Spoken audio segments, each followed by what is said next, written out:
Glory be to the holy name of God. யோவான் புத்தகம் 3ஆம் அதிகாரம் 2ஆம் வசனம் 3ஆம் வசனம் படிங்கள். The book of 1 John chapter 3 verse 3 and 2. Verse 2 and 3. பிரியமானவர்களே, இப்பொழுது தேவனுடைய பிள்ளைகளாய் இருக்கிறோம், இனி எவ்விதமாய் இருப்போம் என்று இன்னும் வெளிப்படவில்லை. ஆகிலும் அவர் வெளிப்படும்போது அவர் இருக்கிற வண்ணமாகவே நாம் அவரை தரிசிப்பதினால் அவருக்கு ஒப்பாயிருப்போம் என்று அறிந்திருக்கிறோம்.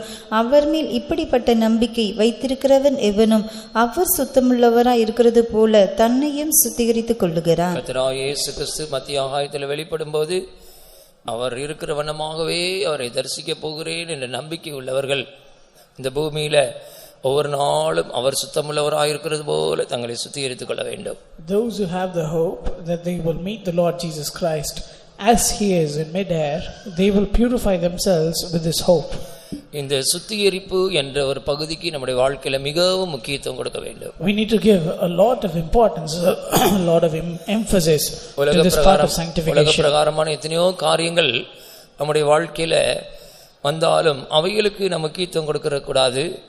ஆவிக்குரிய பிரகாரமாக சுத்திகரிப்பு என்ற ஒரு காரியத்துக்கு மிகவும் முக்கியத்துவம் கொடுக்க வேண்டும். Perhaps there are many things in the world that might seem to be important for you, but more than anything else you need to give importance to the spiritual aspect of sanctification. பரிசுத்தமாகுதல், சுத்திகரிப்பு என்பது மிகவும் கவனமாக கண்டிக்கப்பட வேண்டிய ஒரு விஷயம். Sanctification and holiness are two very important things in our life. நாம் மிகவும் கவனித்து இதை ஜீவிதத்தில் அனுபவமாக்க வேண்டும். We need to maintain them with all care and diligence and make them part of our life. அவர் சுத்தமுள்ளவராய் இருக்கிறது போல as he is pure. என்னென்ன காரியங்கள் நாம் சுத்தமாய் இருக்க வேண்டும் என்று வேதம் சொல்லுகிறதாக நாம் பார்த்து வருகிறவைகளை, the things that we are seeing so far that we have to keep ourselves clean in. நம்முடைய பாளையம் சுத்தமா இருக்க வேண்டும். First of all, our camp should be clean. நம்முடைய கைகள் சுத்தமா இருக்க வேண்டும். Our hands should be clean. நம்முடைய வஸ்திரம் சுத்தமா இருக்க வேண்டும். Our vesture should be clean. நம்முடைய உதடுகள், நம்முடைய சொல் சுத்தமா இருக்க வேண்டும். Our words should be clean. இப்பொழுது ஐந்தாவதாக நாம் பார்க்க போற காரியம், fifthly, நம்முடைய ஜெபம் சுத்தமா இருக்க வேண்டும். Our prayer should be clean. யோபுவின் புத்தகம் 16ஆம் அதிகாரம் 17ஆம் வசனம் படிக்கும்போது, the book of Job chapter 16 verse 17, யோபு சொல்லுகிறார், Job says, என் கைகளிலே கொடுமை இல்லாதிருக்கையிலும் என் ஜெபம் சுத்தமா இருக்கையிலும் அப்படியாயிற்று. என் ஜெபம் சுத்தமா இருக்கையிலும் அப்படியாயிற்று. Also my prayer is pure. Also my prayer is pure. என் ஜெபம் சுத்தமா இருக்கையிலும் அப்படியாயிற்று. Also my prayer is pure. அப்ப யோபு தன்னுடைய வாழ்க்கையில சொல்கிறான், என்னுடைய ஜெபம் சுத்தமா இருந்தது. Job says that his prayer was pure. நம்முடைய வாழ்க்கையிலும் கூட நம்முடைய ஜெபம் ஒரு சுத்தமான ஜெபமாய் தேவனால் அங்கீகரிக்கப்பட வேண்டும். Even in our life, our prayer should be something pure and accepted in the sight of God. எத்தனையோ சந்தர்ப்பங்களை நம்ம ஜெபிக்கிறோம், ஆனா அந்த ஜெபம் அங்கீகரிக்கப்படுகிறதா, அது தேவன் கேட்கிறாரா, அது தேவனுடைய பார்வையில் உகந்த ஜெபமா இருக்கிறதா, அது சுத்தமான ஜெபமா என்று நாம் கண்ணோக்குறதில்லை. Many times we do indeed pray, but we don't have a true understanding whether it's a prayer that is accepted in the sight of God. Is it a prayer that is that the Lord hears? ஒரு சுத்தமான ஜெபத்தை ஏறெடுத்தால் தான் தேவன் அதை அங்கீகரிப்பார். Only when we take up a holy prayer, a pure prayer, will the Lord hear that. அந்த ஜெபத்துக்கு தேவன் பதில் கொடுப்பார். And the Lord will answer that prayer. அந்த ஜெபத்துக்கு பரலோகம் அங்கீகாரம் கொடுக்கும். And heaven will give acceptance to that prayer. அப்ப எப்படி சுத்தமான ஜெபம் ஜெபிப்பது? So how do we have a pure prayer? நம்முடைய ஜெபம் சுத்தமானதா எப்படி என்று கண்டுபிடிப்பது எப்படி? How do we find out if our prayer is pure? நம்ம ஜெபிக்கிற ஜெபத்தை கர்த்தர் அங்கீகரிக்கிறாரா என்று எப்படி கண்டுபிடிப்பது? How do we identify if the Lord is able to answer and hear our prayer? இல்லாவிட்டால் நம்முடைய ஜெபம் எப்படித்தான் இருக்க வேண்டும்? So in other words, what should be our prayer? அதைத்தான் இன்னைக்கு நாம் தியானிக்க போகிறோம். This is what we're going to meditate today.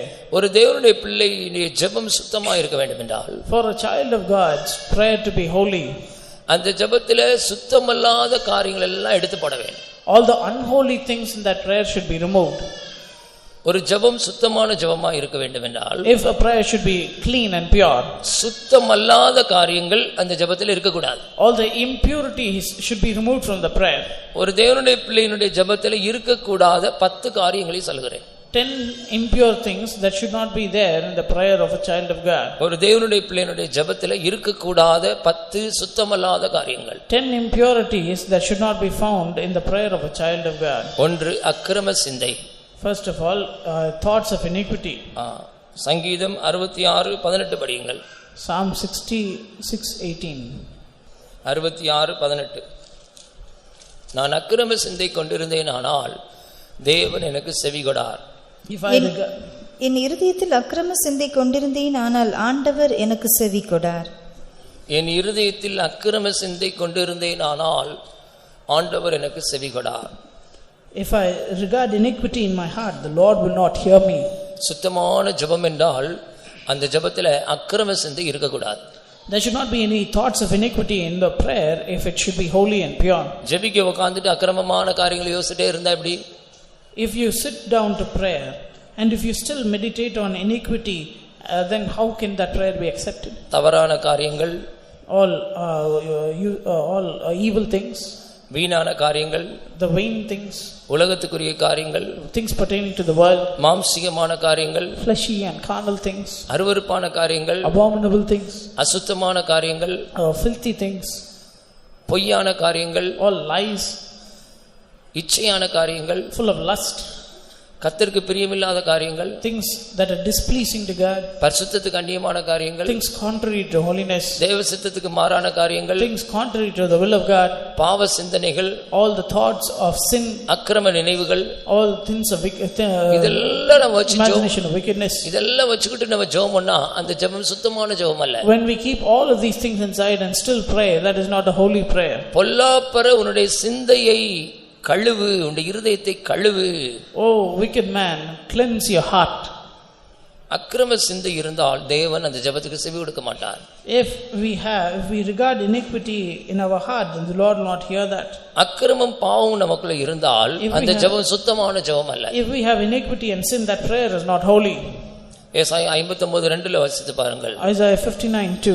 இந்த அக்கிரமம் தான் தேவனுக்கு நமக்கு நடுவாக பிரிவினை உண்டாக்குறது. This iniquity causes a separation between us and God. உங்கள் அக்கிரமங்களே உங்களுக்கும் உங்கள் தேவனுக்கும் நடுவாக பிரிவினை உண்டாக்குகிறது.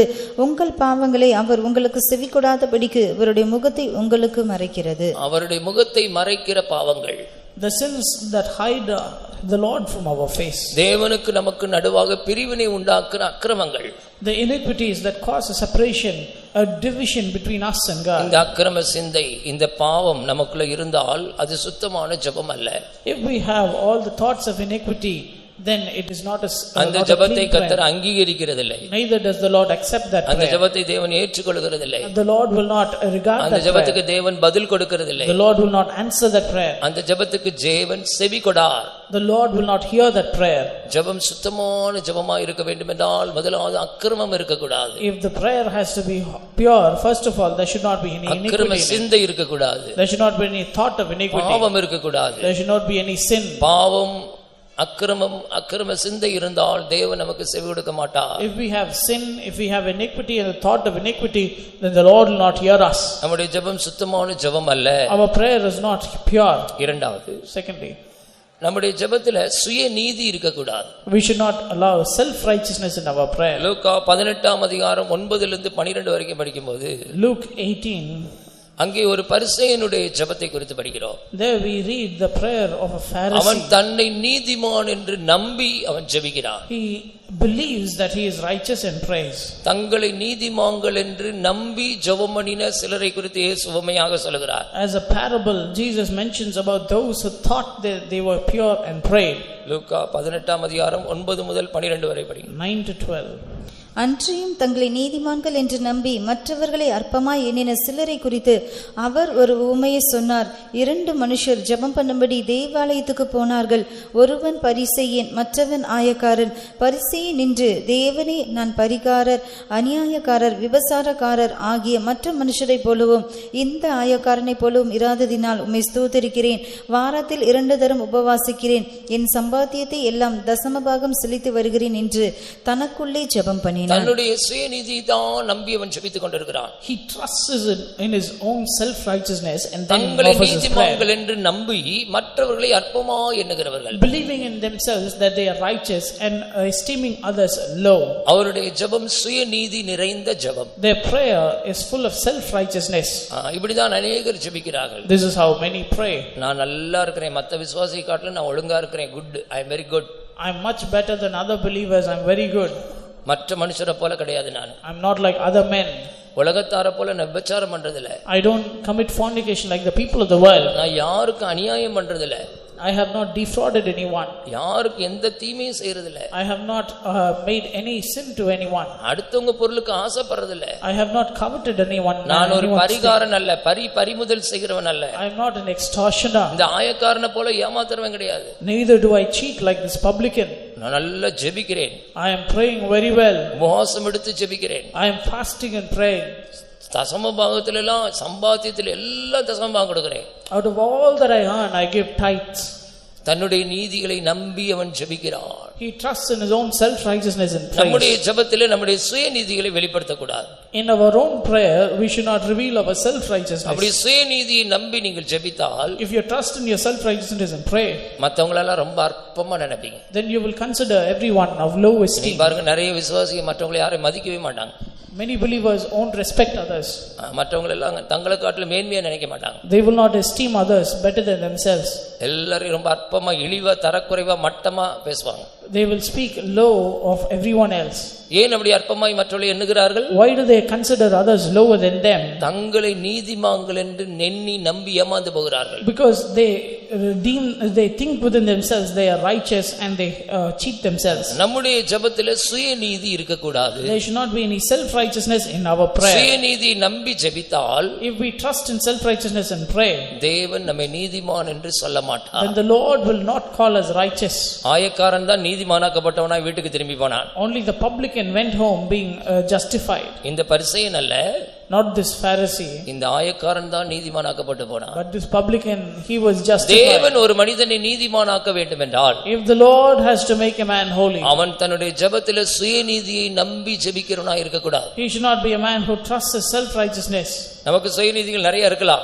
There could be many self righteousness in us. மேன்மை பாராட்டி வெளியே சொல்லிக்கிறதுக்கு ஆவிக்குரிய மேன்மையான பல காரியங்கள் இருக்கலாம். Many things which we boast of in our உங்களுடைய spiritual life. ஊழியங்கள்ல பல சாதனைகளை நீங்க செஞ்சிருக்கலாம். You could have achieved many things in your ministry. விசுவாசியா இருந்து நீங்க பல ஊழியங்களை செய்து பல சாதனைகளை படைத்திருக்கலாம். You could have been a believer but still doing great ministries. அந்த சுயநீதிகள் எல்லாம் நமக்கு உதவி செய்யாது. But all that self righteousness will not help us in any way. காற்றடித்த சருகை போல அவைகள் எல்லாம் பறந்து போய்விடும். All of it will flee away like the chaff driven by the wind. ஒரு சோதனை காற்று வீசும்போது, When there is a fiery trial, இந்த சுயநீதிகள் எல்லாம் பறந்து போய்விடும். all the self righteousness will be driven away. அதனால தேவ ஜனங்கள் ஜாக்கிரதையா இருக்க வேண்டும். Which is why the child of God should be very நம்முடைய careful. ஜெபத்திலே சுயநீதியை நம்பி ஜெபிக்க கூடாது. We should not trust in self righteousness and pray. நம்முடைய ஜெபம் சுயநீதியை சார்ந்திருக்கிறதா? Is our prayer dependent on self righteousness? ஜெபிக்கும்போது சுயநீதி பேசுறவளா இருக்கிறோமா? Are we the ones who confess self righteousness when we pray? ஜெபத்திலே அக்கிரம சிந்தை இருக்க கூடாது. First of all, there should not be any iniquity in our prayer. ஜெபத்திலே சுயநீதி பேசக்கூடாது. Neither should we talk about self righteousness. மூன்றாவது, நம்முடைய ஜெபத்திலே வீண் வார்த்தை இருக்க கூடாது. Thirdly, there should not be any vain words. மத்தேயு 6:7 படிக்கும்போது, Matthew 6:7. அன்றியும் நீங்கள் ஜெபம் பண்ணும்போது அஞ்ஞானிகளைப் போல வீண் வார்த்தைகளை அனுப்பாதேயுங்கள், அவர்கள் அதிக வசனிப்பினால் தங்கள் ஜெபம் கேட்கப்படும் என்று நினைக்கிறார்கள். நீங்கள் அஞ்ஞானிகளைப் போல ஜெபம் பண்ணும்போது வீண் வார்த்தைகளை அலப்பாதீங்கள். மத்தேயு But when ye pray, use not vain repetitions as the heathen do. நீங்கள் ஜெபம் பண்ணும்போது அஞ்ஞானிகளைப் போல வீண் வார்த்தைகளை அலப்பாதீங்கள். When ye pray, use not vain repetitions as the heathen do. அவர்கள் அதிக வசனிப்பினால் தங்கள் ஜெபம் கேட்கப்படும் என்று நினைக்கிறார்கள். For they think that they shall be heard for their much speaking. அவர்களைப் போல நீங்கள் செய்யாதிருங்கள். Do ye not therefore like them? உங்கள் பிதாவை நோக்கி நீங்கள் வேண்டிக் கொள்கிறதுக்கு முன்னமே உங்களுக்கு இன்னது தேவை என்று அவர் அறிந்திருக்கிறார். For your Father knoweth what things ye have need of before ye ask him. ஜெபிக்க உட்கார்ந்துட்டு வீண் வார்த்தைகளை பேசிக் கொண்டிருக்க கூடாது. When you sit down to pray, you should not be talking vain words. வீணான வார்த்தைகளை பேசி பேசி பேசி அலப்புகிறவர்களாய் இருக்கிறோமா? Are we people who continuously speak vain words and waste our life? ஜெபிக்க உட்கார்ந்து ஆண்டவர்ட்ட என்ன நீங்க ஜெபிக்கணும்ன்றது ஆண்டவருக்கு நல்லா தெரியும். அதன் முன்னமே அவர் அறிந்திருக்கிறார். When you sit down to pray, the Lord knows full well what you need even before you pray for it. தேவை என்பதை முன்னமே அறிந்திருக்கிறார். Beforehand he knows what is your requirement. உங்களுக்கு என்ன வேணும், என்ன கொடுக்கணும், எப்ப கொடுக்கணும் எல்லாம் அவருக்கு தெரியும். He knows full well what he should give you, when he should give you, how he should give you. நீங்கள் வீண் வார்த்தைகளை அலப்பி உட்கார்ந்து பேசுவதை கர்த்தர் விரும்புகிறதில்லை. But the Lord does not desire that you should speak vain words. உட்கார்ந்து ஜெபிக்க ஆரம்பிச்சு அதிகமா ஆண்டவரை துதிங்க. If you sit down to pray, you praise God more and more. ஒரு மணி நேரம் ஜெபிச்சா 3/4 மணி நேரம் துதிக்கிறதுக்கு எடுத்துக்கணும். If you pray for 1 hour, 45 minutes should be for praising. 10 நிமிஷம் உங்களுடைய தேவைகளை ஆண்டவருக்கு சொல்லுங்க. Just 10 minutes is enough for you to make known your request to God. மற்றவருடைய தேவைகளை சொல்லுங்க. You make known others' requests. அநேகருக்காக ஜெபியுங்கள். Pray for others. வீண் வார்த்தைகளை அலப்பாதேயுங்கள். Do not have vain repetition. அது சுத்தமான ஜெபம் அல்ல. That is not a clean prayer. வீண் வார்த்தைகளை பேசும்போது கர்த்தர் அதுக்கு செவி கொடுக்கிறதில்லை. When you speak vain words, the Lord will not hearken to it. அது கர்த்தருக்கு பிரியமா இருக்கிறதில்லை. It is not something that is pleasing to God. அதை பரலோகம் அங்கீகரிக்கிறதில்லை. And it is not something that heaven will accept. அது சுத்தமான ஜெபம் அல்ல. It is not a pure prayer. ஜெபத்திலே சுயநீதி இருக்க கூடாது, வீண் வார்த்தை இருக்க கூடாது. There should not be self righteousness nor vain words in prayer. நான்காவது, Fourthly, ஜெபத்திலே சந்தேகம் இருக்க கூடாது. there should not be any doubts in prayer. யாக்கோபு 1ஆம் அதிகாரம் 6ஆம் வசனம் 7ஆம் வசனம் படிக்கும்போது James 1:6 and 7. சந்தேகப்படாமல் கேட்க வேண்டும். We should pray without doubting. ஆனாலும் அவன் எவ்வளவாகிலும் சந்தேகப்படாமல் விசுவாசத்தோடு கேட்க கடவன். சந்தேகப்படுகிறவன் காற்றினால் அடிபட்டு அலைகிற கடலின் அலைக்கு ஒப்பாயிருக்கிறான். அப்படிப்பட்ட மனுஷன் தான் கர்த்தரிடத்தில் எதையாகிலும் பெறலாம் என்று நினையாதிருப்பானாக. சந்தேகப்படாமல் கேட்க வேண்டும். We should not have any doubts in prayer. எவ்வளவாகிலும் சந்தேகப்படாமல் கேட்க கடவன். We should ask without any doubt in us. அப்படி கேட்டால் தான் அவனுக்கு கிடைக்கும். Only if you ask like that you will receive. சந்தேகப்படுகிறவன் காற்றினால் அடிபட்டு அலைகிற கடலின் அலைக்கு ஒப்பாயிருக்கிறான். He that doubteth is like the waves of the sea that is driven with the wind and tossed. அப்படிப்பட்ட மனுஷன் தான் கர்த்தரிடத்தில் எதையாகிலும் பெறலாம் என்று நினையாதிருப்பானாக. For let not that man think that he shall receive anything of the Lord. ஆண்டவர்ட்ட அப்படிப்பட்டவர்கள் எதையுமே பெற்றுக்கொள்ள முடியாது. We cannot, those who do such things cannot receive anything from the Lord. ஆண்டவர் செய்வாரா செய்ய மாட்டாரா? Will the Lord do this or not? ஆண்டவர் ஜெயம் தருவாரா தர மாட்டாரா? Will the Lord give a victory or not? ஆண்டவர் விடுதலையாக்குவாரா விடுதலையாக்க மாட்டாரா? Will the Lord deliver or not? ஆண்டவர் சுகம் தருவாரா தர மாட்டாரா? Will the Lord give a deliverance or நன்மை not? செய்வாரா செய்ய மாட்டாரா? Will he give a good thing or not? சந்தேகத்தோடே ஜெபிச்சிட்டு இருக்கிறது. Always praying with doubt. கடலின் அலை பார்த்திருக்கீங்களா? Have you seen the waves of the sea? காத்து இங்கிட்டு வீசுச்சுன்னா அங்கிட்டு அந்த பக்கம் அலைக்கும். If the wind blows in one direction, it will go to that direction. இந்த பக்கம் அடிச்சுன்னா இந்த பக்கம் அலை வீசும். If it flows in the opposite direction, it will go to that. சோதனை காற்று எந்த பக்கம் வீசுதோ அந்த பக்கம் நம்முடைய மனது திரும்ப கூடாது. In whichever direction the winds of trial flow, then we should not turn to that side. சந்தேகப்படாமல் கேட்க வேண்டுமா? Without doubting we need to ask. எத்தனையோ சந்தர்ப்பங்களில் நம்ம சந்தேகப்பட்டு ஜெபிக்கிறனால தான் நமக்கு கிடைக்க மாட்டேங்குது. In many circumstances, in many situations we doubt and then we pray, which is why we don't receive. அங்க அழகாக யாக்கோபு அப்போஸ்தலன் சொல்கிறான், எவ்வளவாகிலும் சந்தேகப்படாமல். Very beautifully James says, not doubting even a single bit. வாசிங்க. அவன் எவ்வளவாகிலும் சந்தேகப்படாமல். ஆனாலும் அவன் எவ்வளவாகிலும் சந்தேகப்படாமல் அவன் விசுவாசத்தோடு எவ்வளவாகிலும் கேட்க கடவன். சந்தேகப்படாமல் நான் கொஞ்சம் கூட சந்தேகப்படக்கூடாது. But let him ask in faith, nothing wavering. சந்தேகப்படாமல் நம்ம ஜெபித்து கேட்டால் கர்த்தர் கண்டிப்பாய் செய்வார். If we ask without doubting, then the Lord will definitely answer our prayer. ஆண்டவருடைய வாக்குத்தத்தத்தை பிடித்துக் கொள்ளுங்கள். You hold to the promise of God. ஆண்டவருடைய வாக்குத்தத்தத்தை நம்புங்கள். You believe the promise of God. கண்டிப்பாக நம்முடைய ஜீவியத்திலே வாக்குத்தத்தமானதை நிறைவேற்றுவார். He will definitely fulfill that which he has promised in our life. ஆபிரகாமுடைய வாழ்க்கை எடுத்துக்கொள்ளும்போது When you consider the life of Abraham, அவன் சந்தேகப்படவில்லை என்று சொல்லப்பட்டிருக்கிறது. it is mentioned that he did not doubt. நாமும் கூட சந்தேகப்படாமல் ஜெபிக்க வேண்டும். Even we should pray without doubting. ரோமருக்கு எழுதின நிருபம் 4ஆம் அதிகாரம் Romans chapter 4. வாசிங்க. அவன் வாக்குத்தத்தத்தை குறித்து எவ்வளவைகளும் சந்தேகப்படாமல். 20ஆம் வசனம். 20ஆம் வசனம். தேவனுடைய வாக்குத்தத்தத்தை குறித்து அவன் அவிசுவாசமாய் சந்தேகப்படாமல் தேவன் வாக்குத்தத்தம் பண்ணினதை நிறைவேற்ற வல்லவராய் இருக்கிறார் என்று முழு நிச்சயமாய் நம்பி தேவனை மகிமைப்படுத்தி விசுவாசத்தில் வல்லவனானான். அவன் வாக்குத்தத்தத்தை குறித்து சந்தேகப்படவே இல்லை. He staggered not the promise of God with unbelief. நாமும் கூட சந்தேகப்படாமல் ஜெபிக்க வேண்டும். Even we should pray without staggering in unbelief. வாக்குத்தத்தம் பண்ணினவர் வாக்குத்தத்தத்தை நிறைவேற்ற வல்லவர். He that has made the promise is able to fulfill the promise. நிச்சயமாக அவர் வாக்குத்தத்தம் பண்ணினதை என்னுடைய வாழ்க்கையில செய்து நிறைவேற்றுவார். Most definitely he will fulfill that which he has promised in my life. அந்த விசுவாசம் நமக்கு இருக்க வேண்டும். We need to have that faith in us.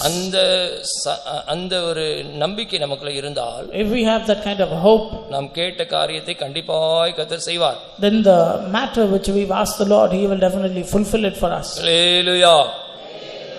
ஜெபத்திலே சந்தேகம் இருக்க கூடாது. So we should not have any doubts in prayer.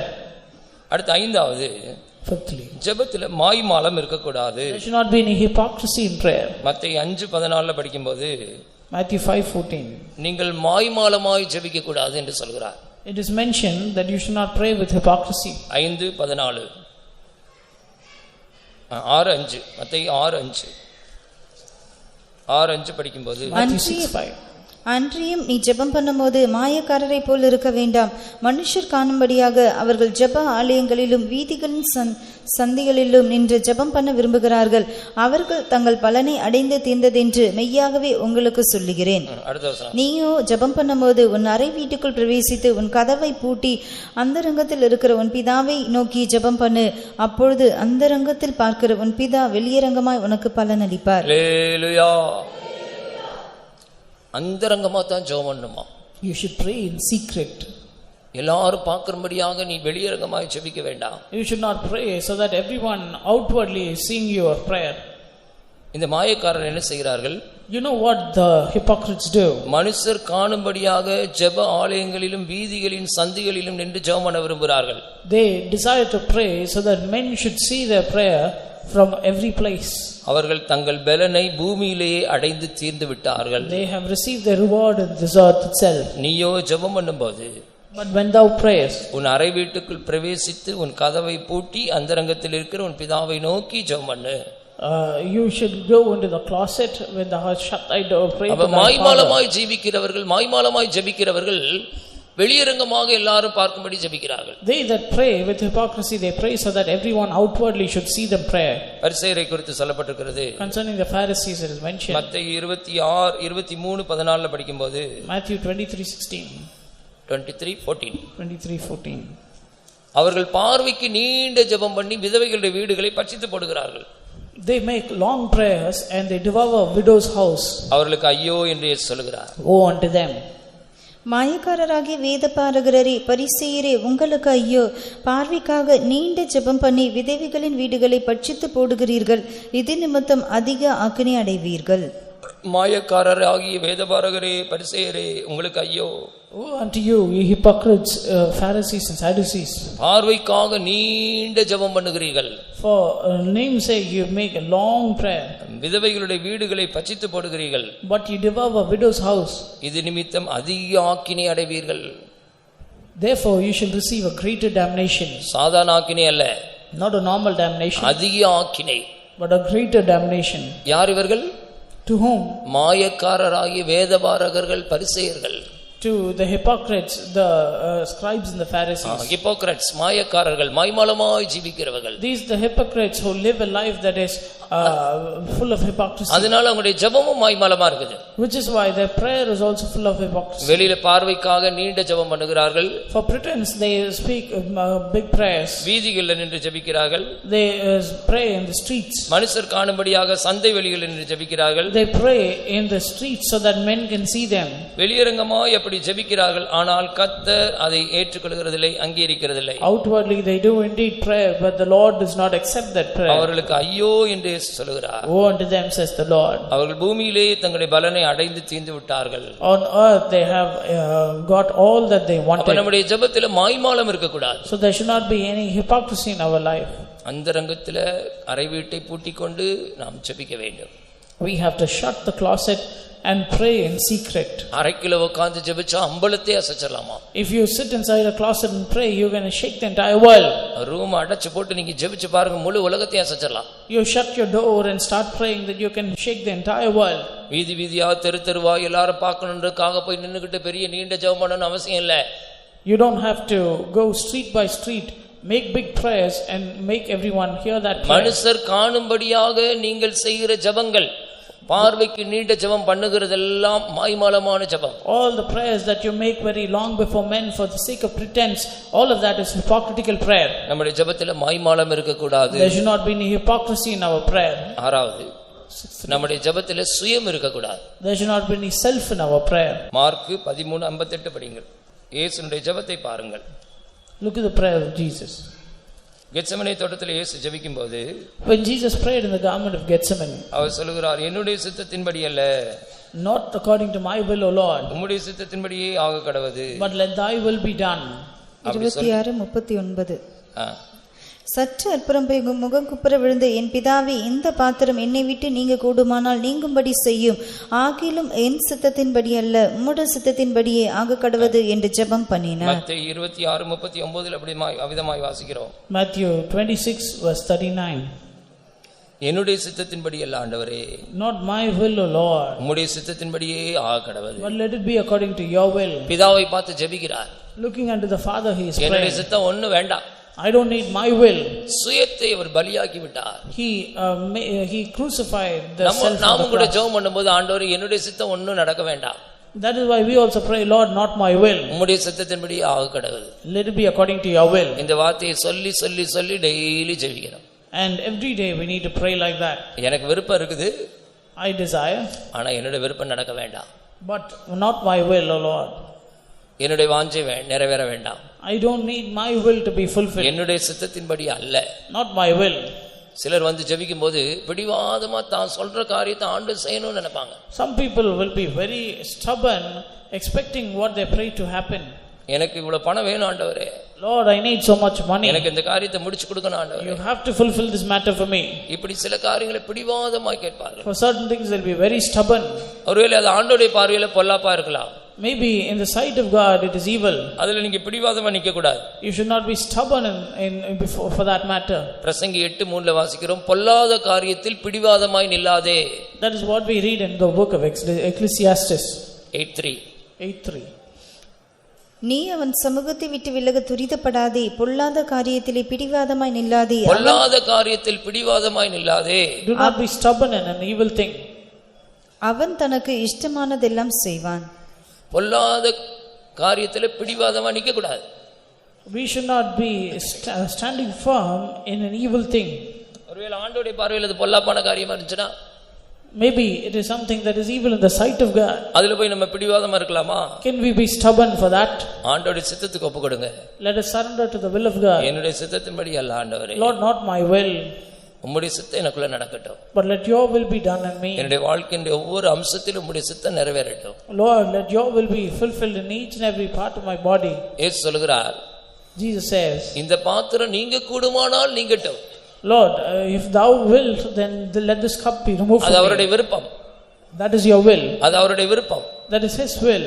ஆனா சொல்கிறார், ஆனாலும் என்னுடைய சித்தத்தின்படி வேண்டாம். But he says, not according to my will. அதுபோல நமக்கு சில சுய விருப்பங்கள் இருக்கலாம். Even we might have certain self wills. நமக்கும் சில நோக்கங்கள், வாஞ்சைகள், எழுச்சிகள், விருப்பங்கள் இருக்கலாம். Even we might have certain desires, certain expectations. ஆனா அதை பலிபீடத்துல கொண்டு வந்து பலியாக்கணும். அதான் சுத்தமான ஜெபம்.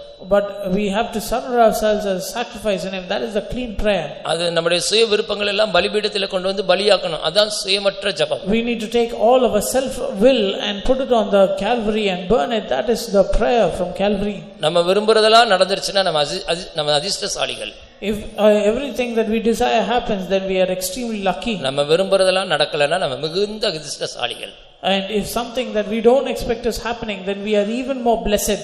நம்ம விரும்புறது நடக்கலன்னு அர்த்தம், தேவன் விரும்புறது நடக்குதுன்னு அர்த்தம். If we expect something and it doesn't happen, that means what the Lord expects is அதனால தான் நம்ம happening. மிகுந்த அதிர்ஷ்டசாலிகள். Which is why we are extremely lucky. சொல்ல புரியுதா? நீங்க விரும்புறது நடந்துச்சுன்னா அதிர்ஷ்டசாலிகள். If நீங்க விரும்புறது நடக்கலனா நீங்க மிகவும் அதிர்ஷ்டசாலிகள். you are lucky indeed. ஏன்னா நீங்க விரும்பாது நடக்குதுன்னா தேவன் விரும்புறது நடந்துட்டு இருக்குன்னு அர்த்தம். அதனால தான் நீங்க மிகவும் அதிர்ஷ்டசாலிகள். If something that you expect doesn't happen, then you are extremely lucky. ஹல்லேலூயா. அப்ப நீங்க அதிர்ஷ்டசாலியா இருக்கணுமா, மிகுந்த அதிர்ஷ்டசாலியா இருக்கணுமா? Do you want to be lucky or very lucky? சொல்லுங்க, கேள்வி புரிஞ்சவங்க சொல்லுங்க. நீங்க அதிர்ஷ்டசாலியா இருக்கணுமா, மிகுந்த அதிர்ஷ்டசாலியா இருக்கணுமா? Do you want to be lucky or very lucky? மிகுந்த அதிர்ஷ்டசாலியா நான் இருக்கணும்ன்றவங்க கை தூக்குங்க. நீங்கள் விரும்புகிற காரியம் எதுவுமே நடக்காமல் போகட்டும், தேவன் விரும்புகிறதே உங்களுடைய வாழ்க்கையில நடக்கட்டும். Whatever you desire should not happen in your life. Whatever the Lord desires, that should happen in your life. அல்லேலூயா. நம்ம விரும்புறது நடந்துச்சுன்னா அதிர்ஷ்டசாலிகள் தானே. If what we expect happens, நம்ம விரும்புறது நடக்கலனா மிகவும் அதிர்ஷ்டசாலிகள். ஏன்னா தேவன் விரும்புறது நடந்துட்டு இருக்குது. If what we expect doesn't happen, then what the Lord expects is happening. தேவன் விரும்புறது தான நடக்கணும் நமக்கு, அப்பதானே பரலோகம் போக முடியும். Should what the Lord expects happens in our lives, நம்ம விரும்புறது நடந்து பூமியில உட்கார்ந்துட்டு இருக்கறதா? நம்ம விரும்புறது நடந்துச்சுன்னா பூமியில தான் உட்கார்ந்திருக்கணும். If what we desire is happening, then we should sit in this world. தேவன் விரும்புறது நடந்துச்சுன்னா பரலோகத்துக்கு போயிடலாம். But if we do things that are pleasing to God, அதிர்ஷ்டசாலிகள் பூமியில தான் இருப்பாங்க. all the blessed will be in the earth. உலகத்துல உள்ளவங்க பாருங்க, நினைக்கிறதெல்லாம் நடக்குது, விரும்புறதெல்லாம் நடக்குது. அவங்க அதிர்ஷ்டசாலிகள் பூமியில தான் இருப்பாங்க. The people in the world, whatever they expect, it happens to them. சங்கீதத்துல போட்டிருக்கு, அவர்கள் இருதயம் நினைக்கிறதை பார்க்கிலும் விரும்புகிறதை பார்க்கிலும் நடந்தேறுகிறது. அவங்க அதிர்ஷ்டசாலிகள் பூமியில தான் இருப்பாங்க. அவங்க The word of God says that they have more than their heart's content and they are very rich. சங்கீதம் 73:7 படியுங்கள். Psalm 73:7. துன்மார்க்கரின் வாழ்வை நான் காண்கையில் வீம்புக்காரராகி அவர்கள் மேல் பொறாமை கொண்டேன். அவர்கள் இருதயம் விரும்புவதிலும் அதிகமாய் நடந்தேறுகிறது. அவர்கள் கண்கள் கொழுப்பினால் எடுப்பாய் பார்க்கிறது, அவர்கள் இருதயம் விரும்புவதிலும் அதிகமாய் நடந்தேறுகிறது. உலகத்தில் உள்ள மக்கள் என்ன விரும்புறாங்களோ அதெல்லாம் நடக்குது அவங்களுக்கு. Whatever they expect in life, நீங்க அவங்களை பார்த்து பொறாமைப்படாதீங்க. You should not be you should not be envious of them. 73:3 படிக்கும்போது அவர்களை பார்த்து நான் பொறாமை கொண்டேன் என்று அங்க சொல்லுகிறார். In 73:3 he says he was envious of them. நீங்க கூட பார்க்கலாம், ஆச்சரியமா இருக்கு, என்ன அவங்க நினைக்கிறதெல்லாம் நடக்குது, நம்ம நினைக்கிறவங்க நடக்க மாட்டேங்குது. Whatever they think is happening, but what we expect is not happening. அவங்க அதிர்ஷ்டசாலிகள் பூமியிலே இருப்பாங்க. They are lucky, they will be in the world. கடைசில அவங்க பாதாளத்துக்கு போய் இறங்கிடுவாங்க. But in ஆனா நம்ம நினைக்கிறது எதுவுமே நடக்காது. But whatever we expect will not happen. தேவ சித்தம் நமக்குள்ள நடக்குது. Because the will of God is being fulfilled. தேவன் விரும்புறது நமக்குள்ள நடந்துட்டு இருக்குது. What the Lord expects is being fulfilled in us. ஒருவேளை அது கஷ்டமா தான் இருக்கும். Maybe it is very tough. ஏன்னா நம்ம மிகவும் அதிர்ஷ்டசாலிகள். Because we are very lucky. நம் பரலோகத்துக்கு சொந்தக்காரர்கள். We are owners of heaven. அதனால ஜெபிக்கும்போது பிடிவாதமா அது வேணும் இது வேணும் ஜெபிச்சு கேட்காதீங்க. While you pray, you should not be stubborn saying I need only this. பொல்லாத காரியத்திலே பிடிவாதமா நிக்காதீங்க. Do not be very stubborn in filthy things. தேவ சித்தத்துக்கு ஒப்புக்கொடுத்து ஜெபிங்க. Surrender yourself to the will of God. என்னுடைய சித்தத்தின்படி அல்ல ஆண்டவரே, not according to my will, O Lord. உம்முடைய சித்தத்தின்படி ஆக வேண்டும். Lord, let it be according to your will. எனக்கு ஒரு வீடு வேண்டும், நிலம் வாங்கணும், பணக்காரனாகணும், கார் வாங்கணும், பங்களா வாங்கணும். ஜெபிக்காதீங்க. Do not pray that you should buy a house, you should buy a car. கர்த்தர் உங்களுக்கு என்ன நேரத்துல தரணும்னு அவர் வச்சிருப்பார், அப்பதான் தருவார். The Lord knows when he should give you and what he should give you. பொல்லாத காரியத்தில் பிடிவாதமாய் நில்லாதே. Do not be very stubborn in an evil matter. நம்முடைய ஜெபத்திலே சுயம் இருக்க கூடாது. We should not have self in our prayer. அடுத்து ஜெபிக்கும்போது கைகள்ல இரத்தம் இருக்க கூடாது. When we pray, we should not have blood in our hands. ஏசாயா 1:15 படிக்கும்போது Isaiah 1:15. நீங்கள் உங்கள் கைகளை விரித்தாலும் என் கண்களை உங்களை விட்டு மறைக்கிறேன். நீங்கள் மிகுதியாய் ஜெபம் பண்ணினாலும் கேளேன், உங்கள் கைகள் இரத்தத்தினால் நிறைந்திருக்கிறது. நீங்கள் மிகுதியாய் ஜெபம் பண்ணினாலும் கேளேன், காரணம் உங்க கைகள்ல இரத்தம் இருக்கிறது. Even if you pray much, I will not hear. அது இரத்தம் என்பது எதை காண்பிக்கிறது? What does that blood show? பழிவாங்குற சுபாவம். It shows the spirit of retaliation. அடுத்தவங்களுடைய இரத்தத்தை உங்க கையில வச்சிருக்கீங்களா? Are you having the blood of others in your hand? அடுத்தவங்களுடைய இரத்தத்தை சிந்துறதுக்கு உங்க கைகள் துடிச்சிட்டு இருக்குதா? If perhaps you want to shed others' blood, பழிவாங்குற சிந்தையோடு ஜெபிச்சா கர்த்தர் கேட்க மாட்டார். even with a spirit of vengeance, when you ask, the Lord not hear you. ஆண்டவர் சொல்றார், நீ மிகுதியாய் ஜெபம் பண்ணினாலும் ரொம்ப நேரமா மணிக்கணக்கா எவ்வளவு நாள் ஜெபிச்சாலும் கேட்கவே மாட்டேன். ஏன்னா கைகள் இரத்தத்தால் நிறைந்திருக்கிறது. The Lord will not hear the prayer even if they pray for many years, because their hands are full of blood. சிலர் பாருங்க உட்கார்ந்துட்டு பழி வாங்குறதுக்காண்டியே சொல்லி ஜெபிப்பாங்க. Some people will pray only for the sake of vengeance. கர்த்தாவே நீ உங்களை சும்மா விட கூடாது ஆண்டவரே, என்னை இப்படிலாம் பாடுபடுத்திருக்காங்க, நீ அவங்களுக்கு நல்ல ஒரு பாடம் கற்றுக் கொடுக்கணும். Lord, you should not keep quiet, they have made me suffer like this, you have to retaliate. திடீர்னு ஒரு ஆக்சிடென்ட் உண்டாகும் ஆண்டவரே. All of a sudden there should be an accident for them. அவங்க கஷ்டப்படுறதை என் கண்ணால நான் பார்க்கணும். I have to see with my own eyes their suffering. என்னை எவ்வளவு வேதனைப்படுத்தினாங்களோ அதுக்கு தகுந்த மாதிரி நீ அவங்களுக்கு வேதனை கொடுக்கணும். To what extent they serve me, to that extent, O Lord, you have to persecute them. அவங்க பேரு கெட்டு நாறணும், நான் அதை பார்க்கணும். Their name should be defiled and I have to see that. அவங்களை சீக்கிரத்துல பூமியில இருந்து அழிச்சு போட்டுருங்க ஆண்டவரே. Lord, very soon you destroy them from the world. பழிவாங்குற சிந்தை, பழிவாங்குற எண்ணங்கள், ஆவிகள், அந்த பேச்சு நம்முடைய வாயில இருக்க கூடாது. All these are spirits of vengeance. We should not allow such words in our life. ஜெபத்துல நீங்க ஒரு நாள் பழிவாங்கும்படியாக ஜெபிக்காதீங்க. You should never pray to take vengeance on others. ஆண்டவர் சொல்றார், பழிவாங்குதல் எனக்குரியது. The Lord says, vengeance is mine. நானே பதில் செய்வேன் என்று கர்த்தர் சொல்கிறார். And I will repay. ஆகையால் நீங்கள் பழிவாங்காமல் கோபாக்கினிக்கு இடம் கொடுங்கள். Which is why, without taking vengeance, you rather give place to wrath. பழிவாங்கணும்னு நினைச்சிட்டோம்னா வச்சுக்கோங்க, ஆண்டவர் நம்ம ஜெபத்தை கேட்கவே மாட்டார். If we want to retaliate, then the Lord will not hear our prayer. ஜெபத்தில் பழிவாங்குதல் இருக்க கூடாது. There should not be any retaliation in prayer. இயேசுவின் சீஷர்கள் பாருங்கள், பழிவாங்கும்படியாக இயேசுவிடத்தில் சொல்கிறார்கள்.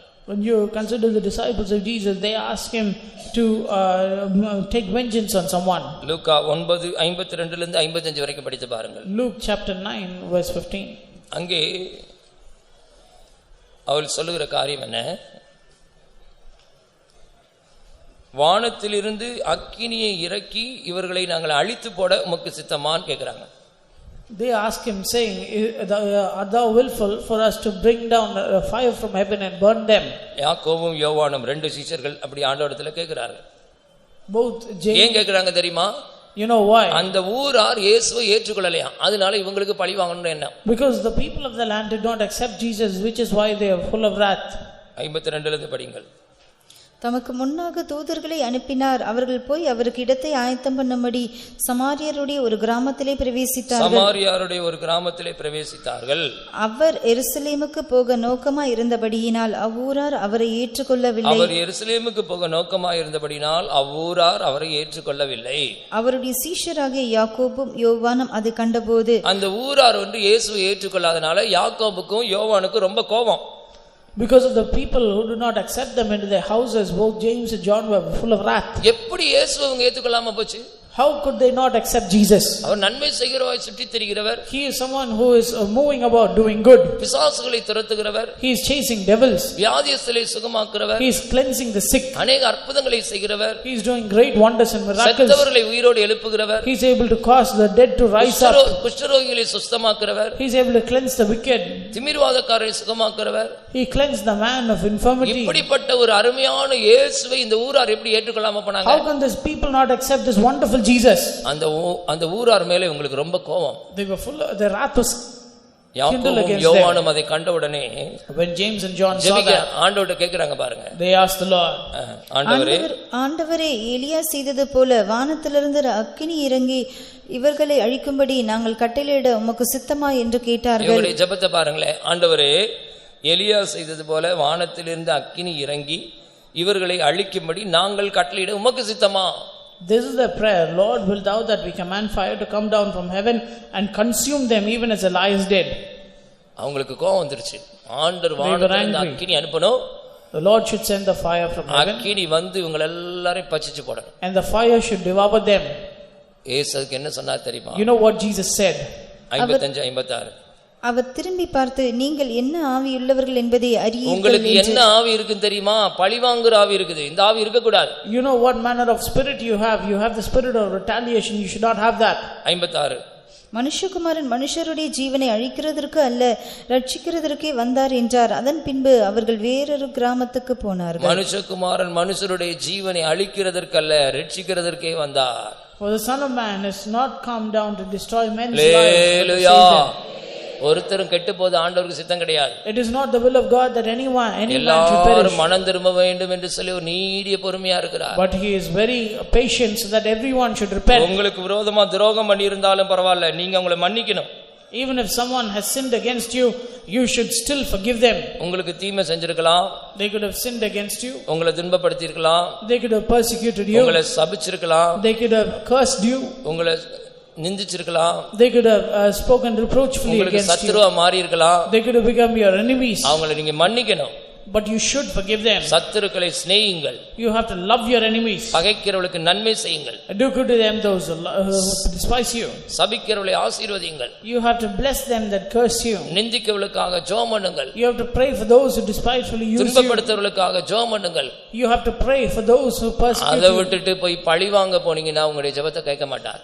If you pray for vengeance, then the Lord not hear your prayer. உங்களுடைய கைகள் இரத்தத்தால் நிறைந்திருக்கிறது. Is your hands full of blood? பழி வாங்குற சிந்தை உங்களுக்குள்ள இருக்கிறது. You have the spirit of vengeance in you. ஆயினால் நீங்கள் மிகுதியாய் ஜெபம் பண்ணினாலும் நான் கேட்க மாட்டேன். Which is why even if you pray much, I will not hear your prayer. 2 மணி நேரம் உட்கார்ந்து ஜெபிக்கிறீங்க. 2 hours you pray. ஆனா பழி வாங்குற சிந்தையோட ஜெபிச்சீங்கன்னா ஆண்டவர் கேட்கவே மாட்டார். But if you pray with the spirit of vengeance, then the Lord definitely will hear that prayer. பழி வாங்கணும்ன்ற எண்ணமே உங்களுக்கு வரக்கூடாது. You should not have the thought to retaliate or take vengeance on anyone. நம்முடைய ஜெபத்தில் பழி வாங்குதல் இருக்க கூடாது. We should not allow prayer to contain the spirit of vengeance. 8வது நம்முடைய ஜெபத்தில் சோர்வு இருக்க கூடாது. We should not have any weariness in our prayer. லூக்கா 18:1ல வாசிக்கும்போது Luke 18:1 சோர்ந்து போகாமல் ஜெபம் பண்ண வேண்டும் என்று இயேசு சொல்கிறார். Jesus says pray without weariness. சோர்ந்து போகாமல் எப்பொழுதும் ஜெபம் பண்ண வேண்டும் என்பதை குறித்து அவர்களுக்கு அவர் ஒரு உவமையை சொன்னார். சோர்ந்து போகாமல் ஜெபம் பண்ண வேண்டும். We should pray without fainting. நம்முடைய ஜெபத்தில் சோர்வு வரக்கூடாது. We should not have fainting in our prayer. சில சொல்றாங்க நான் ஜெபிச்சு பார்த்தேன் விடுதலையே கிடைக்கல பேசாம விட்டுட்டேன் சோர்ந்து போயிட்டேன். Some people say I tried praying, I continued to pray but I got fainted. இப்ப முந்தி மாதிரி நான் ஜெபிக்கிறது இல்ல. But now I can't pray like before. ஜெபிச்சு என்ன கிடைச்சது? frustration, vexation. After praying and praying I didn't get anything. I'm just frustrated now. இப்ப vexation வந்துருச்சு. Now vexation has come. vex ஆனவங்க என்ன சொல்றாங்க? After vexation what do they say? என்ன கூட்டத்துக்கு போய் என்னத்தை கண்டோம்? After going to the meetings what did we see? ஜெபிச்சு என்னத்தை கண்டோம்? After prayer what did we get? இப்படி நீங்க சோர்ந்து போய் விட்டீர்கள் என்றால் No, if you are vexed like this, நீங்கள் கர்த்தரிடத்திலிருந்து பிரதிபலனை பெற்றுக்கொள்ள முடியாது. then you cannot receive a goodness from God. தம்மால் தெரிந்து கொள்ளப்பட்டவர்கள் இரவும் பகலும் ஜெபத்தில் வேண்டுதல் செய்கிறவர்கள் போராடுகிறவர்கள். Those who are those who are chosen of God, they continue and pray day and night. இரவும் பகலும் போராடிக்கொண்டே ஜெபித்துக்கொண்டே இருக்கிறார்கள். Day and night they wrestle in prayer. அவர்கள்தான் அவரால் தெரிந்து கொள்ளப்பட்டவர்கள். They are the ones who are chosen of the Lord. அவருடைய விஷயத்துல கர்த்தர் சீக்கிரத்துல நியாயம் செய்வார். And the Lord will be able to do the good thing for them. ஆயினால ஜெபத்துல சோர்ந்து போக கூடாது. Which is why we should not faint in prayer. சில நேரம் நீங்க சில காரியங்களுக்கு போராடி ஜெபிச்சிட்டே இருப்பீங்க பதில் கிடைக்காம இருக்கும். Sometimes you pray for certain things, there is no answer for it for many years. உலக பிரகாரமான காரியங்களுக்கு ஜெபிச்சு பதில் கிடைக்கலன்னா சோர்ந்து போகாதீங்க. If you pray for materialistic thing and if you don't get an answer, do not worry. தேவன் ஒரு நேரம் வச்சிருப்பார் அப்பதான் உங்களுக்கு தருவார். The Lord has a time and he will give it the specific time. ஆவிக்குரிய காரியங்களுக்கு நீங்க போராடி ஜெபிச்சிட்டே இருக்கணும் சோர்ந்து போகவே கூடாது. But you have to wrestle in prayer for spiritual things. You should never faint. ஒரு குறிப்பிட்ட காரியத்துல உங்களுக்கு ஜெயம் இல்லன்னு வெச்சுக்கங்க. Let's say for example you don't have victory over a particular thing. ஒரு குறிப்பிட்ட பாவத்தை ஜெயிக்க முடியலன்னு வெச்சுக்கங்க. If you are not able to overcome a particular sin, சோர்ந்து போக கூடாது. விடாம போராடி ஜெபிச்சிட்டே இருக்கணும். You should not faint but rather pray without ceasing. நீதிமான் 7 தடவை விழுந்தாலும் திரும்பவும் எழுந்திருப்பார். Though the righteous fall 7 times, he will still rise up. அதுக்கு என்ன அர்த்தம் தெரியுமா? What is the meaning of that? ஜெயம் அடையும் வரை போராடுவோம். You have to pray till you get the victory. முற்றும் ஜெயாளியாய் நாங்கள் மாறுவோம். We will become wholly overcomers. விடக்கூடாது. ஏதோ ஒரு பலவீனத்தின் ஆவி போராடிட்டே இருக்குது. There is a power of weakness. ஏதோ ஒரு இச்சையின் ஆவி போராடிட்டே இருக்குது. There is a power of lust. ஏதோ ஒரு பாவம் நம்மளோட போராடிட்டே இருக்குது. There is a sin that is warring against us. விடக்கூடாது. சோர்ந்து போகாமல் ஜெபித்து We should not forsake it. Rather we should pray so that we can get the victory. சோர்ந்து போகாமல் ஜெபித்து ஜெயம் பெற வேண்டும். Without fainting we need to pray and get the victory. ஹalleluya. ஜெபத்துல சோர்வு இருக்க கூடாது. There should not be any fainting in prayer. அடுத்து 9வது. Ninthly, ஜெபத்துல அவிசுவாசம் இருக்க கூடாது. There should not be any unbelief in prayer. மத்தேயு 21:22ல படிக்கும்போது Matthew 21. நீங்கள் விசுவாசம் உள்ளவர்களாய் ஜெபத்தில் எவைகளை கேட்பீர்களோ அவைகளை எல்லாம் பெற்றுக்கொள்வீர்கள். Whatsoever we ask in faith in prayer, you shall receive. அப்ப அவிசுவாசம் இருந்துச்சுன்னா ஜெபம் கேட்கப்படாது. If you have unbelief, your prayer will not be heard. மேலும் நீங்கள் விசுவாசம் உள்ளவர்களாய் ஜெபத்திலே எவைகளை கேட்பீர்களோ அவைகளை எல்லாம் பெறுவீர்கள் அவைகளை என்றார். எல்லாம் பெற்றுக்கொள்வீர்கள். Whatsoever we ask in faith without any doubting, you will receive it. அவிசுவாசம் இருந்தால் கர்த்தர் பதில் கொடுக்க மாட்டார். But if you have unbelief, the Lord will not be able to answer. நீங்கள் மத்தேயு எழுதின சுவிசேஷத்துல வாசிக்கும்போது In the book of Matthew, இயேசு சொல்கிறார் உங்களுக்குள்ள விசுவாசம் இருந்தால் Jesus says, if you have faith, இந்த மலையை பார்த்து பெயர்த்து நீ சமுத்திரத்தில் தள்ளுண்டு போய் என்று சொன்னால் அப்படியே நடக்குமா? If you look at the mountain and say you be cast into the sea, it will happen. 17ஆம் அதிகாரம் 20 வசனம் படிங்கள். 17 verse 20. அதற்கு இயேசு உங்கள் விசுவாசத்தினாலே தான் கடுகு விதை அளவு விசுவாசம் உங்களுக்கு இருந்தால் நீங்கள் இந்த மலையை பார்த்து இவ்விடம் விட்டு அப்புறம் போய் என்று சொல்ல அது அப்புறம் போம், உங்களால் கூடாத காரியம் ஒன்றுமிராது என்று மெய்யாகவே உங்களுக்கு சொல்லுகிறேன். விசுவாசம் இருந்தா போதுமா?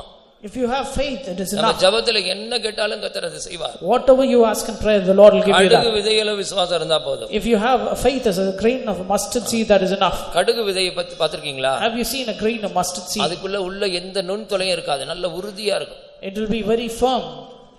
அதுக்குள்ள எந்த துளையும் நுண் துளைகள் எதையும் பார்க்க முடியாது. You can't see any layers inside.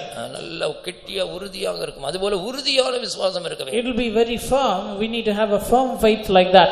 கொஞ்சம் விசுவாசம் இருந்தாலும் உறுதியான விசுவாசமா இருக்கும். Even if it's a small amount of faith, it should be a firm faith. இந்த மலையை பார்த்து இவ்விடம் விட்டு நீ அப்புறம் போ என்று சொன்னால் உடனே அப்படியே நடக்கும். If you look at the mountain and say be thou cast and cast into the sea, it will happen. விசுவாசம் இல்லாமட்டால் தேவனிடத்திலிருந்து நம்ம ஒரு காரியத்தை பெற்றுக்கொள்ள முடியாது. Without faith we cannot receive anything from God. விசுவாசம் இல்லாமல் தேவனுக்கு பிரியமாய் இருப்பது கூடாத காரியம். It is impossible to please God without faith. அவிசுவாசம் இருந்துச்சுனா கர்த்தர் அந்த ஜெபத்துக்கு பதில் கொடுக்க மாட்டார். If we have unbelief, the Lord will not answer the prayer. மத்தேயு 13:58 படிக்கிறோம், அவருடைய அவிசுவாசத்தின் நிமித்தம் கர்த்தர் அநேக அற்புதங்களை செய்ய முடியவில்லை. In Matthew chapter 13 we see that because of their unbelief the Lord was not able to do many miracles there. 13:58 படிங்கள். அவர்களுடைய அவிசுவாசத்தின் நிமித்தம் அவர் அங்கே அநேக அற்புதங்களை செய்யவில்லை. அவருடைய அவிசுவாசத்தின் நிமித்தம் கர்த்தர் அங்கே அநேக அற்புதங்களை செய்ய முடியவில்லை. Because of their unbelief the Lord did not do many ஆண்டவர் miracles. அற்புதம் செய்ய ரெடியா இருக்கிறார். The Lord is ready to do miracles. அப்போஸ்தலருடைய கைகளினாலே அநேக அற்புதங்களை செய்தருளினார். Through the hands of the apostles he did many miracles. காரணம் என்ன தெரியுமா? You know why? அவளுக்குள்ள ஒரு பெரிய விசுவாசம் இருந்தது. They had a big faith in them. விசுவாசத்தின் ஆவியோடு கிரியை செய்தார்கள். They were working with the spirit of faith. நமக்குள்ள அவிசுவாசம் இருந்தால் கர்த்தர் நம்முடைய ஜெபத்துக்கு பதில் கொடுக்க மாட்டார். If we have unbelief in us, then the Lord will not answer our prayer. கர்த்தர் அநேக அற்புதங்களை செய்ய மாட்டார். The Lord will not do many miracles. நம்முடைய ஜெபத்தில் அவிசுவாசம் இருக்க கூடாது. We should not have unbelief in our prayer. அடுத்து 10வது. 10thly, நம்முடைய ஜெபத்தில் இம்மைக்கான காரியங்களை கேட்க கூடாது. we should not ask for this present evil world in the prayer. மத்தேயு 6ஆம் அதிகாரம் 31 இருந்து வாசிக்கும்போது 6ஆம் அதிகாரம் 31 வசனத்திலிருந்து படிக்கும்போது Matthew chapter 6 from verse 31. என்னத்தை புசிப்போம், என்னத்தை குடிப்போம், என்னத்தை உண்போம்னு ஆண்டவரிடத்துல கேட்காதீங்க. Do not ask the Lord what shall we eat, what shall we drink, and what shall we wear. உங்க ஜெபத்தில் இதுக்கெல்லாம் நீங்க போராட கூடாது. You should not worry for all this in prayer. பூமிக்குரியவைகளை அல்ல, not the things of the world, மேலானவைகளே நாடுங்கள். but set your affections on things above. வாசிங்க. ஆகையால் என்னத்தை உண்போம், என்னத்தை குடிப்போம், என்னத்தை உடுப்போம் என்று கவலைப்படாதிருங்கள். இவைகளை எல்லாம் அஞ்ஞானிகள் நாடி தேடுகிறார்கள். இவைகளை எல்லாம் அஞ்ஞானிகள் ஆண்டவர் அறியாதவங்க தான் இதுக்கெல்லாம் கவலைப்படுவாங்க, தேடுவாங்க. These are all things that the people of this world will ask for. இவைகள் எல்லாம் உங்களுக்கு வேண்டியவைகள் என்று உங்கள் பரமபிதா அறிந்திருக்கிறார். இவைகள் எல்லாம் உங்களுக்கு வேண்டியவைகள் என்று உங்களுடைய பரமபிதா முன்னமே அறிந்திருக்கிறார். Your heavenly Father knows that you need all of these things. முதலாவது தேவனுடைய ராஜ்யத்தையும் அவருடைய நீதியையும் தேடுங்கள். முதலாவது தேவனுடைய ராஜ்யத்தையும் நீதியையும் தேடுங்கள். Seek first the kingdom of God. அப்பொழுது இவைகள் எல்லாம் உங்களுக்கு கூட கொடுக்கப்படும். பிரகாரமான காரியங்கள், தேவைகள் எல்லாம் கர்த்தர் கூடவே தருவார், கூட்டி கொடுப்பார். If you seek the kingdom of God, then the Lord will add all the things of the world for you. ஆகையால் நாளைக்காக கவலைப்படாதிருங்கள். நாளை தினத்தை குறித்து கூட நீங்க கவலைப்படாதீங்க. நாளைய தினம் தன்னுடையவர்களுக்காக கவலைப்படும், அந்தந்த நாளுக்கு அதினதின் பாடு போதும். அல்லேலூயா. உங்களுக்கு என்ன தேவைன்றது ஆண்டவர் அறிஞ்சிருக்கிறார். ஜெபத்தில் இம்மைக்காக வேண்டுதல் செய்யாதீர்கள். The Lord knows what is your need, what is your requirement. You please don't pray for the present time. இம்மைக்குரிய ஆசீர்வாதத்துக்காக போராடாதீங்க, ஜெபிக்காதீங்க. இம்மைக்கான வேண்டுதலை உங்களுடைய ஜெபத்திலிருந்து தவிர்த்து விடுங்கள். You avoid praying for worldly things from your prayer. ஒரு செயின்ட் சொல்றாரு, பணத்துக்காக நம்ம ஜெபிக்க கூடாதாம். A saint says we should not pray for money. ஒரு தேவ மனிதன் சொல்கிறார், நீங்க பணத்துக்காக ஜெபிக்க கூடாது. A man of God says you should not pray for money. வீடு கட்டணும் ஜெபிக்க கூடாது. You should not pray that I should build a house. உங்களுடைய தேவைகள் ஆண்டவருக்கு தெரியும். The Lord knows your needs. ஆகாயத்து பறவைகளை போஷிக்கிற தேவன். The Lord who is able to feed the birds of the air. காட்டு புல்லுக்கு உடுத்துவிக்கிற தேவன். Who is able to clothe the flowers of the field. காட்டு புஷ்பங்களை கர்த்தர் போஷிக்கிற தேவன். The Lord is able காட்டு புஷ்பங்களை உடுத்துவிக்கிற இருக்கிறது. The Lord is able to clothe the flowers of the wild flowers. உங்களை குறித்து அவர் உங்களை சிருஷ்டிச்ச ஆண்டவருக்கு எவ்வளவு உங்க மேல பெரிய நோக்கம் கருத்து கவனம் இருக்கும். The Lord who created you will have a great purpose, a great plan, a great concern concerning you. தலையில இருக்கிற முடியெல்லாம் எண்ணி வச்சிருக்கிறாராம். He has counted even the hair of your head. நம்முடைய நடக்கையெல்லாம் எண்ணுகிறாராம். He has counted our steps. சொல் பிறவாதுக்கு முன்ன அதெல்லாம் அறிஞ்சிருக்கிறாராம். Even before the word proceeds, he has known all of that. நம்முடைய நினைவுகளை எல்லாம் தூரத்திலிருந்து அறிஞ்சிருக்கிறார். Very far off he knows all our thoughts. ஒரு நாளைக்கு எத்தனை ஸ்டெப் நடந்து வைக்கிறோம் அது அவருக்கு தெரியும். He knows how many steps we walk in a single day. நம்முடைய உட்கார்தலையும் எழுந்திருக்கலையும் அறிஞ்சிருக்கிறார். He knows our sitting down and rising up. ஐயா உங்களுக்கு தெரியுமா நீங்க எத்தனை தடவை உட்கார்ந்தீங்க எந்திரிச்சீங்க தெரியுமா? உங்களுக்கு தெரியாது, அவருக்கே தெரியாது. ஆனா ஆண்டவருக்கு தெரியும் எத்தனை தடவை உட்கார்ந்தாரு எத்தனை தடவை எந்திரிச்சார். The Lord knows how many times he sat down and got up. உட்கார்தலையும் எழுந்திருக்கலையும் அறிந்திருக்கிறார். The Lord knows your sitting down and rising up. சர்வவல்லமையுள்ள ஆண்டவர் தான் நம்முடைய சிருஷ்டிகர்த்தர். That is how great our God is. அவர்ட்ட போய் எனக்கு ஹாலிக்ஸ் கொடுங்க ஆண்டவரே, எனக்கு வீடு கட்டி கொடுங்க, எனக்கு பணம் கொடுங்க, எனக்கு பேங்க்ல லோன் கிடைக்கணும், அது கிடைக்கணும், எனக்கு நல்ல கார் வாங்கணும், இம்மைக்குரிய காரியங்களை கேட்காதீங்க. Don't ask the Lord for இம்மைக்குரிய காரியங்களுக்காக ஜெபிக்காதீங்க, போராடாதீங்க. Don't pray for the things of the world.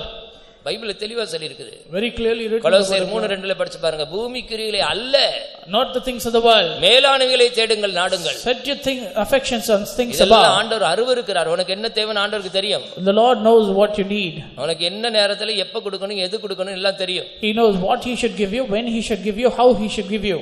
சின்ன பிள்ளை கையில போய் கத்தி கொடுப்போமா? Will we give a knife in the hand of a small child? ஏன் கொடுக்க மாட்டோம்? Why? அந்த பிள்ளை என்னதான் அழுது பிடிவாதம் பண்ணாலும் கொடுக்க மாட்டோம். Even if the child is stubborn, we won't give it. ஏன் கத்தியை கொடுக்க மாட்டோம் சின்ன பிள்ளை கையில? Why won't we give a knife in the hand of a child? நல்ல அழகா ஷைனிங்கா பளபளப்பா இருக்கு. அந்த பிள்ளை பார்த்த உடனே கேக்குது, போராடுது, அழுது, கூப்பாடு போடுது, கெஞ்சுது, உருண்டு பரலுது, உடனே கொடுத்துருவோமா? The knife is very beautiful. Will we give it even if the child is so stubborn and rolling here and there? கொடுக்க மாட்டோம். We won't give. அது வளர்ந்து நல்ல பெரிய பிள்ளை ஆனோனே அதுக்கு தெரியும் கத்தி எப்படி யூஸ் பண்ணனும் தெரியும், அப்புறம் தான் கொடுப்போம். As soon as it's grown and matured, then it will know how to use the knife. ஆண்டவருக்கு தெரியும் எப்ப உங்களுக்கு எது கொடுக்கணும், எந்த ஆசீர்வாதம் கொடுக்கணும், எப்ப உங்களுக்கு ஐஸ்வரியம் கொடுக்கணும், எப்ப உங்களுக்கு ஆசீர்வாதம் எல்லாம் தெரியும் ஆண்டவருக்கு. In the same way, the Lord knows when he should give you riches, when how he should bless you. இம்மைக்குரிய ஆசீர்வாதங்களுக்காக ஜெபத்திலே போராடாதீங்க, ஜெபிக்காதீங்க, பணத்துக்காக ஜெபிக்காதீங்க. Do not strive. பணம் ஒண்ணு உங்களை பரலோகம் கொண்டு போகாது.